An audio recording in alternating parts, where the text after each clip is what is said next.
श्री दुर्गा सप्तशती चतुर्थोऽध्यायः। अपराजितस्तुति। ध्यानम्। ॐ कालाभ्रामां कटाक्षैररिकुलभयदां मौलिबन्देन्दुरेखाम् शङ्खं चक्रं कृपाणं त्रिशिखमपि करैरुद्वहन्तीं त्रिनेत्राम् सिंहस्कन्दादिरूढां त्रिभुवनमखिलं तेजसा पूरयन्तीम् ध्यायेद्दुर्गां जयाख्यां त्रिदश परिवृतां सेवितां सिद्धिकामयीम्। ॐ ऋषिरुवाच शक्रादयः सुरगणा निहतेति वीर्ये तस्मिन् दुरात्मनि सुरारिबले च देव्या तां तुष्टुवुः प्रणतिनम्रशिरोदरां सा वाग्भिप्रहर्षपुलकोद्गमचारुदेहा देव्या यथा ततमिदं जगदात्मशक्त्या निःशेषदेवगणशक्तिसमूहमूर्त्या तामम्बिकाम् अखिलदेवमहर्षिपूज्यां भक्त्या नतास्म विददातु शुभानि सा न। यस्या प्रभावमतुलं भगवाननन्तो ब्रह्माहरश्च न हि वक्तुमलं बलं च सा चण्डिकाखिलजगत्परिपालनाय नाशाय चाशुभभयस्य मतिं करोतु। या श्री स्वयं सुकृतिनां भवनेष्वलक्ष्मी पापात्मनां कृतधियां हृदयेषु बुद्धि श्रद्धा सतां कुलजनप्रभवस्य लज्जा तां त्वां नतास्म परिपालय देवि विश्वम्। किं वर्णयाम तव रूपमचिन्त्यमेतत् किं चातिवीर्यमसुरक्षयकारि भूरि किं चाहवेषु चरितानि तवाद्भुतानि सर्वेषु देव्यसुरदेवगणादिकेषु हेतुः समस्तजगतां त्रिगुणापि दोषै न ज्ञायसे हरिहरादिभिरप्यपारा सर्वाश्रयाखिलमिदं जगदंशभूत मव्याकृता हि परमा प्रकृतिस्त्वमाद्या। यस्या समस्तसुरता समुदीरणेन तृप्तिं प्रयाति सकलेषु मखेषु देवी स्वाहासि वै पितृगणस्य च तृप्तिहेतु रुच्चार्यसे त्वमत एव जनैस्वधा च। या मुक्तिहेतुरविचिन्त्य महाव्रता त्वम् अभ्यस्यसे सुनियतेन्द्रियतत्त्वसारै मोक्षार्तिभिर्मुनिभिरस्तसमस्तदोषैर्विद्यासि सा भगवती परमा हि देवी।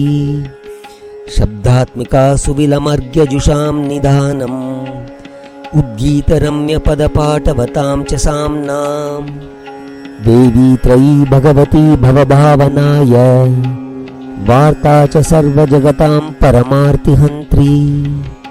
मेधासि देवि विविधाखिलशास्त्रसारा दुर्गासि दुर्गभवसागरनौरसङ्गा श्रीकैटभारिहृदयैककृतादिवासा गौरी त्वमेव शशिमौलिकृतप्रतिष्ठा।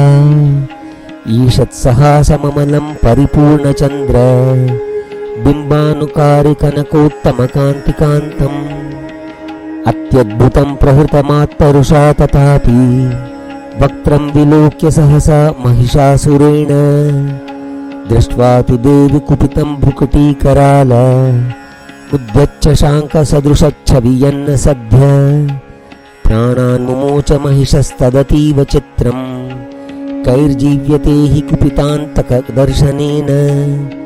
देवी प्रसीद परमा भवती भवाय सद्यो विनाशयसि कोपवती कुलानि विज्ञातमेतदधुनैव यदस्तमेतन्नीतं बलं सुविपुलं महिषासुरस्य ते सम्मता जनपदेषु धनानि तेषां यशांसि न च सीदति धर्मवर्ग।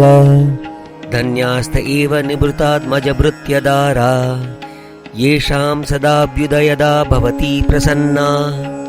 धर्म्याणि देवि सकलानि सदैव कर्माणि यत्यादृतप्रतिदिनं सुकृती करोति स्वर्गं प्रयाति च ततो भवती प्रसादाल् लोकत्रयेऽपि फलदा ननु देवि तेन दुर्गे स्मृता हरसि भीतिमशेषजन्तो स्वस्थै स्मृता मतिमतीव शुभां ददासि दारिद्र्यदुःखभयहारिणिका त्वदन्या सर्वोपकारकरणाय सदार्धचित्ता एभिर्हतैर्जगदुपैति सुखं ततैते कुर्वन्तु नाम नरकाय चिराय पापम् सङ्ग्राममृत्युमधिगम्य दिवं प्रयान्तु मत्वेति नूनमहितान् विनिहंसि देवी दृष्ट्वैव किं न भवति प्रकरोति भस्म सर्वासुरा नरिषु यत्प्रहिणोषि शस्त्रम् लोकान् प्रयान्तु रिपवोऽपि हि शस्त्रपूता इत्थं मतिर्भवति तेष्वपि तेति साध्वी खड्गप्रभानिकरविस्फुरणैस्ततोग्रै शूलाग्रकान्तिनिवहेन दृशोऽसुराणाम् यन्नागता विलयमंशुमदिन्दुखण्ड योज्ञाननं तव विलोकयतां तदेतत् दुर्वृत्तवृत्तशमनं तव देवि शीलम् रूपं ततैददविचिन्त्यमतुल्यमन्यै वीर्यं च हन्तृहृतदेव पराक्रमाणां वैरिष्वपि प्रकटितैव दया त्वयेत्तम् केनोपमा भवतु तेस्य पराक्रमस्य रूपं च शत्रुभयकार्यतिहारि कुत्र चित्ते कृपा समरनिष्ठुरता च दृष्टा त्वय्येव देवि वरदे भुवनत्रयेऽपि त्रैलोक्यमेतदखिलं रिपुनाशनेन त्रातं त्वया समरमूर्धनितेऽपि हत्वा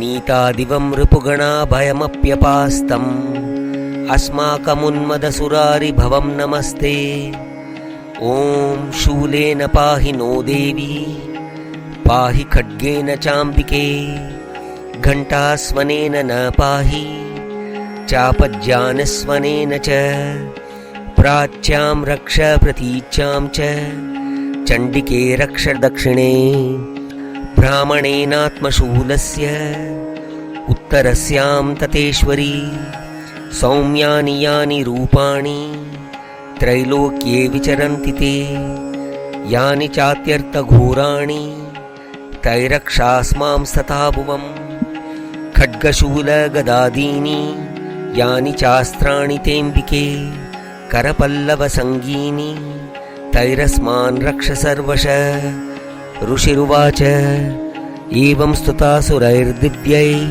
कुसुमैर्नन्दनोद्भवै अर्चिता जगतां धात्री तथा गन्धानुलेपनै भक्त्या समस्तैस्त्रिदशैर्दिव्यैर्धूपैस्तुधूपिता प्राह प्रसादसुमुखी समस्तान् प्रणतान् सुरान् देव्युवाच व्रेतां त्रिदशा सर्वे यदस्मत्तोऽभिवाञ्छितं देवा ऊचु भगवत्या कृतं सर्वं न किञ्चिदवशिष्यते यदयं निहतः शत्रुरस्माकं महिषासुर यदि वापि वरो देयस्त्वयास्माकं महेश्वरी संस्मृता संस्मृता त्वं नो हिंसेता परमापद यस्य मर्त्य स वैरेभिस्त्वां स्तोष्यत्यमलानने तस्य वित्तर्दि विभवैर्धनदारादिसम्पदां वृद्धये स्मत्प्रसन्नात्वं